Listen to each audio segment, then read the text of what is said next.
কিন্তু আরো বেশি মাহাত্ম্যপূর্ণ হয়ে থাকে।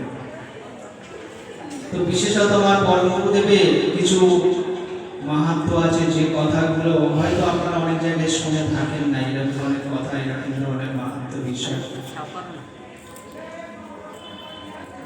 এক কথায় যাকে যদি বলেন তো ভগবানের সাক্ষাৎ প্রেরিত দূত বললেও কম হয় না। তো তিনি এই পুত্রদা একাদশীতে আবির্ভূত হয়েছিলেন, যে গত পুত্রদা একাদশী গেছে, এবং আমাদের পুত্রদা একাদশীর মূল অনুষ্ঠানটা আমাদের প্রভু কলকাতা মঠের ইনচার্জ, তো মূল মঠে হয়ে থাকে।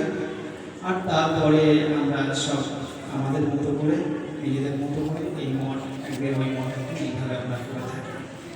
তো আজকের ওই মঠও আমাদের একটুখানি পরিক্রমার ব্যাপার হয়েছে। তো যাই হোক,